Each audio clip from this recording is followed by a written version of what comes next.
What if I told you that um, if you were to pass away tomorrow, a judge like an absolute stranger might just decide your spouse doesn't actually get all your bank accounts? Oh, yeah. It's a massive blind spot for most people. Right. Or worse, that this same stranger, sitting in a courthouse somewhere, could literally decide who raises your children. Which is just, I mean, it's a terrifying thought. It really is. We spend our entire lives, stressing over these tiny micro decisions, like packing a lunch versus buying that overpriced sandwich across the street. Right, or agonizing over some random impulse buy online. Exactly. Or navigating the frustration of an unexpected car repair.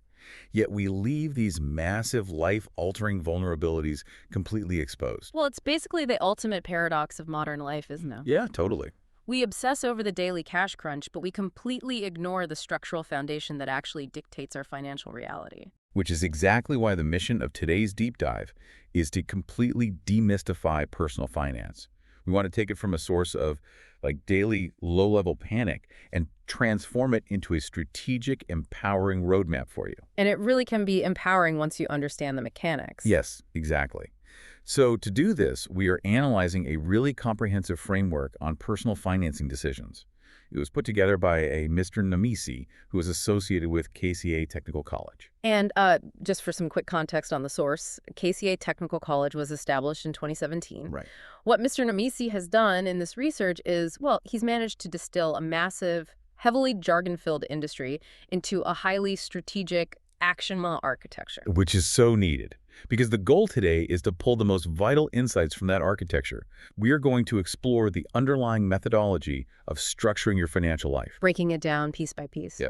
And we'll dive into the 3 core principles for running your personal finances like a corporation. And finally, we'll look at why estate planning is urgently relevant to you. Yeah, and not just the ultra-wealthy. That's a huge miss. Exactly. Okay, let's unpack this. Starting with how we actually build a structural blueprint. Because you can't optimize your daily cash flow if you are operating completely blind to your long-term reality. Precisely. And building that reality, well, it requires a systematic approach. Personal finance isn't merely, balancing a ledger. Or just chasing the highest return on a mutual fund. Right. It encompasses an entire ecosystem. You've got income management, saving, investing, budgeting, insurance. Like mortgages, retirement, tax planning. It's a lot. It is a lot. And to manage an ecosystem that complex, you cannot rely on gut feelings. You have to start with a clinical, almost ruthless audit of your present situation. I think of this less like building a house and more like a pilot's pre-flight checklist. Oh, that's a great analogy. Right. You cannot safely take off without verifying the exact status of the aircraft. You have to collect the hard facts. You need to pull together every single document that touches your financial life. Yeah, liquid assets, those hidden liabilities, tax returns, wills, pension plans, literally everything. Everything. But, why do so many people fail right at this initial stage? Honestly, it's psychological avoidance. Oh, wow. Yeah. That makes sense. We just don't want to look at the credit card debt. Yeah. Or we assume, our pension is doing fine without actually verifying it. Ignorance is bliss until it isn't. Exactly.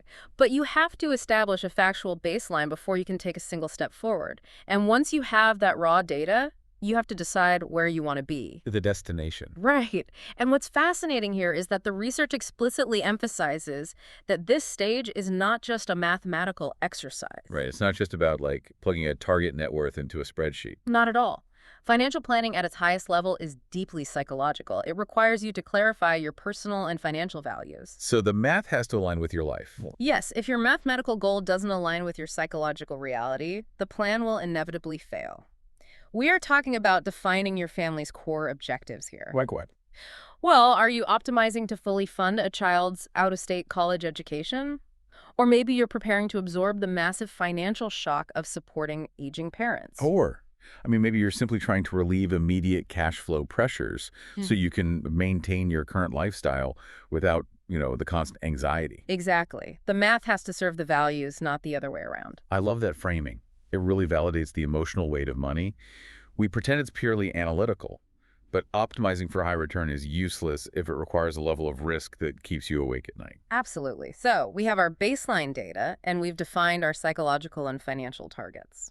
So what's the next phase? The next step is identifying the structural flaws. The financial problems creating barriers between where you are and where you want to be.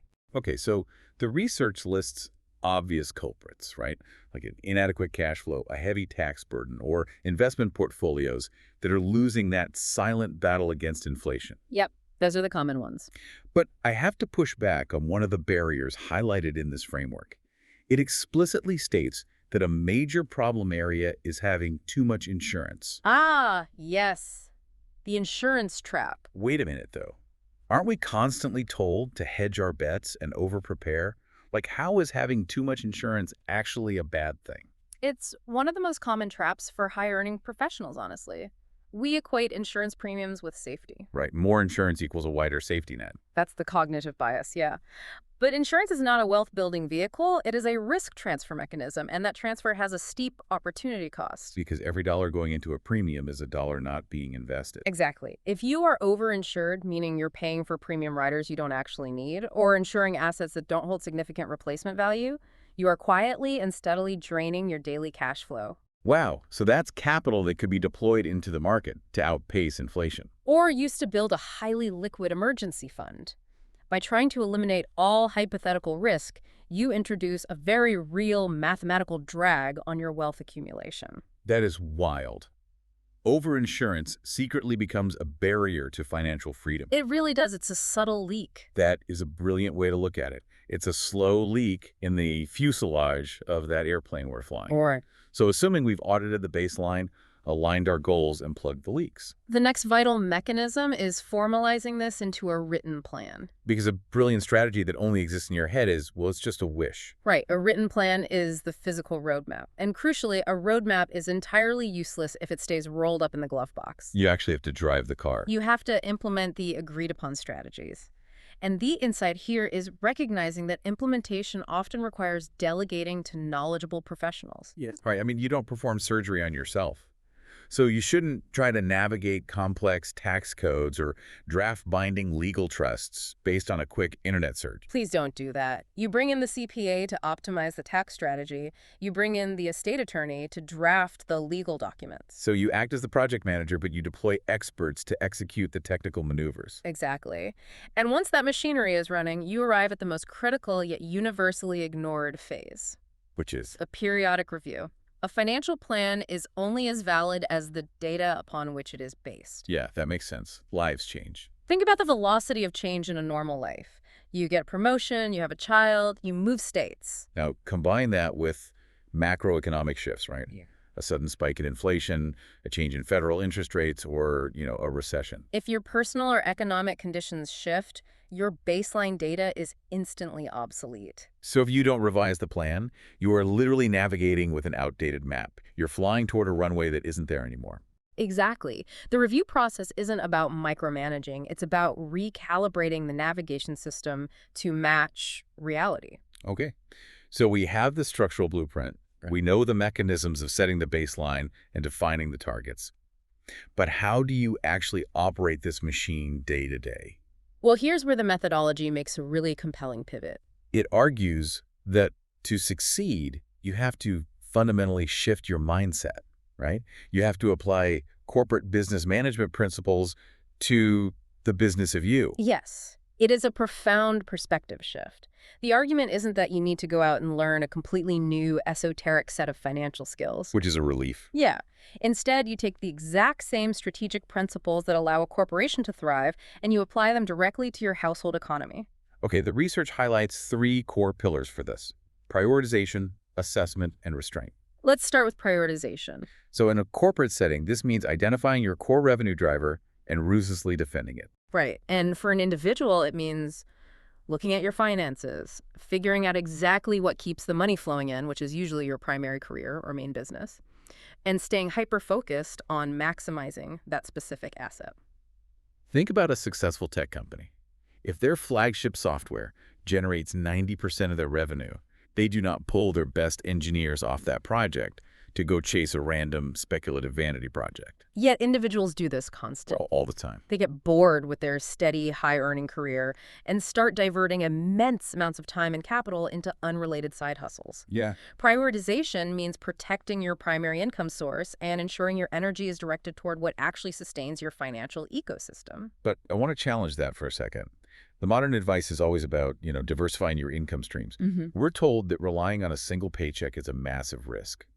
Shouldn't ambitious people be launching side businesses? It's a fair point. Diversification of investments is wise, but splitting your operational focus is dangerous. And this brings us perfectly to the second pillar, assessment.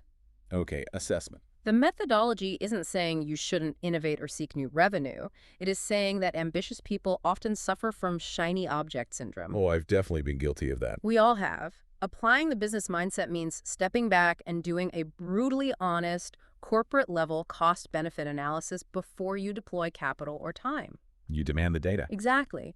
A multinational corporation wouldn't launch a wildly different, completely untested product line on a whim just because the CEO had a good feeling about it. Right. They run the numbers. They assess the market. But as individuals, we often skip the assessment phase entirely. Yeah, we dump thousands of dollars into a speculative crypto asset or spend 40 hours a week on a side hustle without ever calculating our hourly return on investment. Taking a calculated risk has a place, but it should never jeopardize the core business operations. So what does this all mean for the everyday person?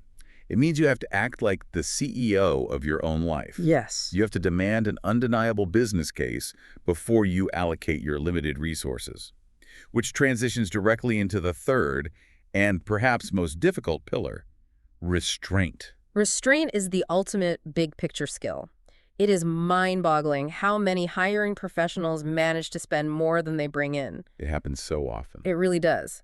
Restraint is the discipline of delaying your spending on non-wealth building assets until after your operational goals like monthly savings and debt reduction are fully funded. So in corporate terms, you don't throw a lavish office party or buy imported leather chairs for the boardroom until payroll is met and the R&D budget is funded. You pay the operational necessities first. And, well, if we connect this to the bigger picture, this principle of restraint is intrinsically linked to how we define assets versus liabilities. Oh, this is one of the most vital distinctions in the entire framework. It really is. We are conditioned to think, I need to acquire assets to build wealth. Sure, real estate, cars, boats.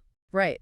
But the warning here is that many assets are actually Trojan horses. They come with heavy hidden liabilities attached. Okay, walk us through the mechanics of that. How does an asset secretly operate as a liability?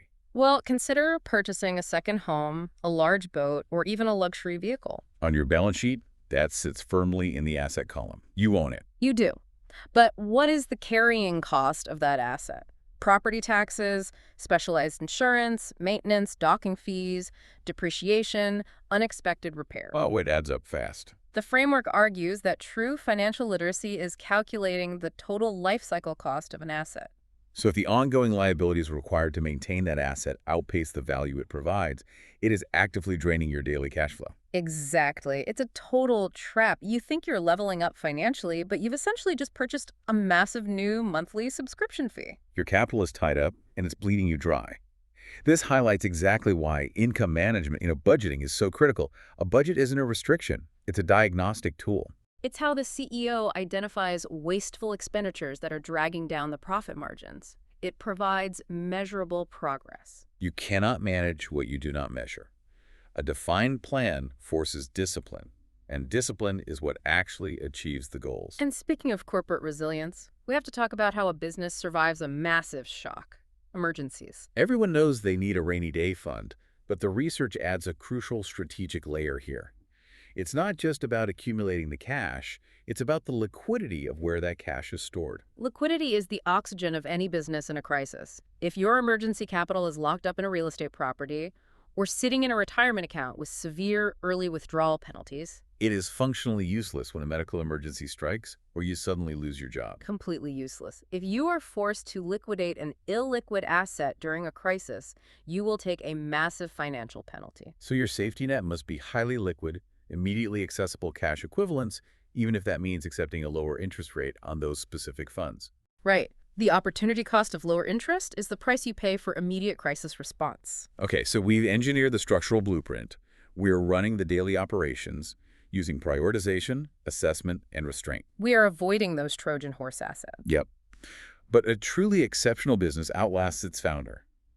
And that brings us to the final and frankly most sobering section of this deep dive: estate planning. It is the ultimate long-term plan. What exactly happens to the business of you when you are permanently removed from the CEO chair? The research immediately attacks a massive cultural myth here: the idea that estate planning is only for the ultra-rich. That couldn't be further from the truth. The reality is, if you are solidly middle class, if you own a modest home, have a standard stock portfolio, or even just a basic savings account, a lack of planning will unleash chaos on your family. The methodology lays out 4 critical mechanisms that make estate planning non-negotiable. The first is simply the protection of beneficiaries, designating exactly who inherits your assets. Because if you die without a will, a state of intestacy occurs. And when that happens, the courts step in to decide how your life's work is distributed. And this brings us back to the scenario from the very beginning of our deep dive. The research explicitly highlights that the courts will not automatically rule that the surviving spouse absorbs everything. See, I think almost everyone operates under the assumption that if you're married, your spouse simply inherits the accounts by default. It's a terrifyingly dangerous assumption. Intestacy laws are rigidly dictated by state legislatures, and they vary wildly depending on your jurisdiction. So what could actually happen? Well, in many places, the law mandates that your assets must be split between the surviving spouse and your children. Why?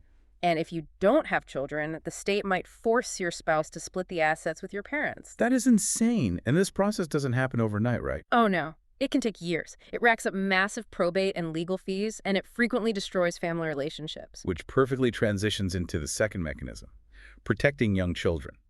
If you are a parent, this transcends financial capital. It really does. It is about naming legal guardians before your children turn 18. Because if both parents pass away without a will, the state courts step in to decide who will raise your children. Relinquishing the fate of your kids to a judge who has never met your family is just. It's unfathomable. It underscores the reality that estate planning is fundamentally an act of care, not just a bureaucratic accounting chore. Yeah, that's beautifully said. And that care extends to the third mechanism, right? Sparing heirs a massive tax bite. Yes, a proper estate plan is a defensive shield against the IRS. I mean, no one wants the government acting as the primary beneficiary of their life's work. Exactly. The strategic objective is transferring your wealth while legally minimizing the tax burden. What does the research say about that? It points out that even foundational estate planning utilizing basic trusts can help families significantly reduce or entirely eliminate federal estate taxes, state estate taxes, and state inheritance taxes. That's huge. You can also deploy strategies to decrease the future income tax your beneficiaries might face. Right, because without that architecture in place, a massive percentage of the capital you spent decades building simply evaporates into government coffers. That brings us to the fourth reason, which deals directly with the messy reality of human nature: eliminating family messes. We all know the horror stories of siblings going to war, spending years in litigation over an inheritance. An estate plan neutralizes those battles before they can even begin by establishing undeniable legal directives. It clearly designates who holds the power of attorney if you become mentally incapacitated and who acts as the executor when you pass. Ambiguity is what breeds conflict. Here's where it gets really interesting to me, though. Yeah. The framework discusses using an estate plan to craft highly individualized directives. Right. It doesn't have to be a blanket split everything 50-50 approach. Exactly. You can engineer a trust specifically for a child who, lacks financial discipline,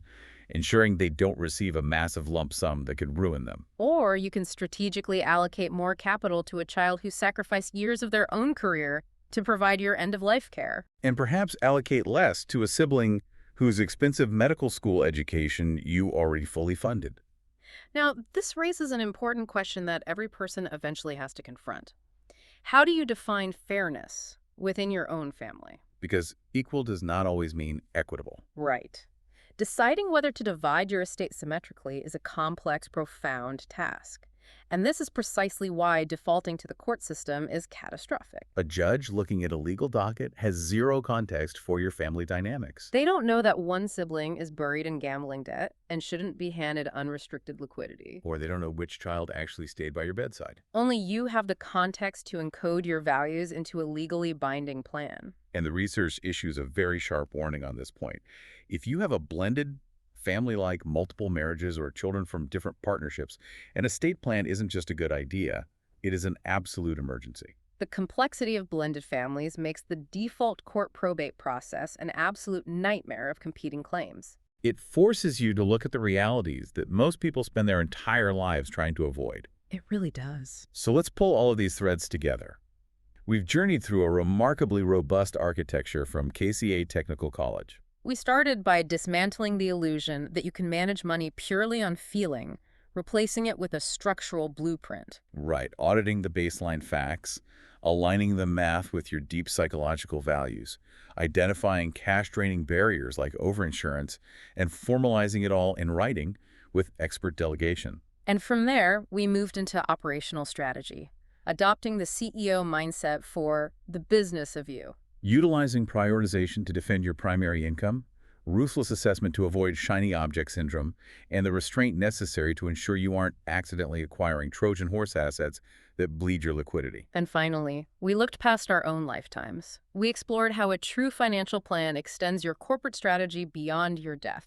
Utilizing estate planning to shield your capital from the IRS, dictate the guardianship of your children, and protect your family from the destruction of probate courts and ambiguity. It is an incredibly comprehensive framework, and I think the ultimate takeaway for you, the listener, is acknowledging that executing this strategy requires intense effort. It forces a deeply uncomfortable reality check. But engaging in this clinical, time-consuming work is the only mechanism that genuinely produces a peaceful life. Strategic planning is how you replace daily panic with permanent power. It really is. The upfront cost of discomfort buys you decades of peace. And I want to leave you with a final thought today, inspired by that fascinating concept of individualized estate plans. Oh yeah, this is a great point. The methodology points out that you might adjust an inheritance based on who you previously funded or who sacrificed their time for you. It revealed a profound truth. Your money isn't just currency. No, it is a historical record of your actions and the ultimate unfiltered measure of your true values. Exactly. So I want you to mull over this today. If a forensic accountant, a total stranger, were to look solely at your bank statements, your budget, and your asset allocation right now, what would they assume your deepest values are? That's a heavy question. It is.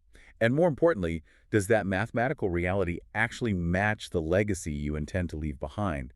Because fixing that misalignment is how you finally solve the dilemma of the overpriced lunch across the street and ensure that the next time your car breaks down, it's just a Tuesday, not a tragedy.